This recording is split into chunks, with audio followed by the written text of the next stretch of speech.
بسم الله الرحمن الرحيم. يا أيها المزمل قم الليل إلا قليلا نصفه أو انقص منه قليلا أو زد عليه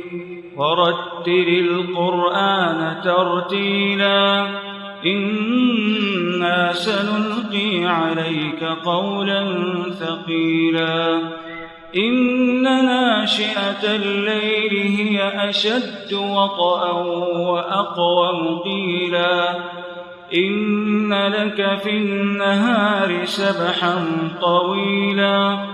واذكر اسم ربك وتبتل إليه تبتيلا رب المشرق والمغرب لا إله إلا هو فاتخذه وكيلا واصبر على ما يقولون واهجرهم هجرا جميلا واصبر على ما يقولون واهجرهم هجرا جميلا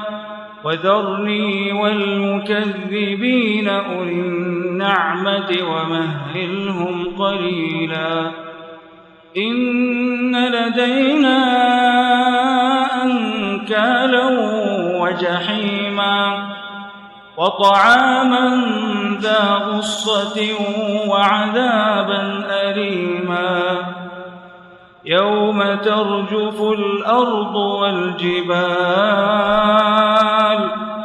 وكانت الجبال كثيبا مهيلا إنا أرسلنا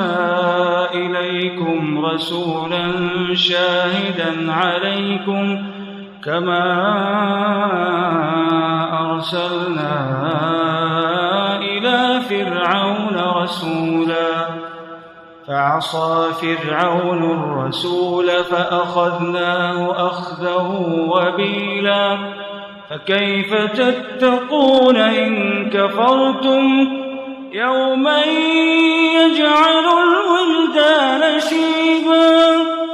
السماء منفطر به كان وعده مفعولا إن هذه تذكرة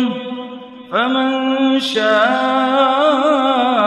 اتخذ إلى ربه سبيلا إن ربك يعلم أنك تقوم أدنى من ثلثي الليل ونصفه وثلثه وطائفة من الذين معك والله يقدر الليل والنهار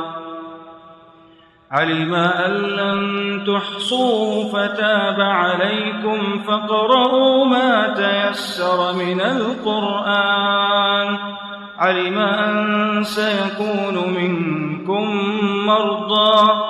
وآخرون يضربون في الأرض يبتغون من فضل الله وآخرون يقاتلون في سبيل الله فاقرؤوا ما تيسر منه وأقيموا الصلاة وآتوا الزكاة وأقرضوا الله قرضا حسنا وما تقدموا لأنفسكم من خير تجدوه عند الله هو خيرا وأعظم أجرا واستغفروا الله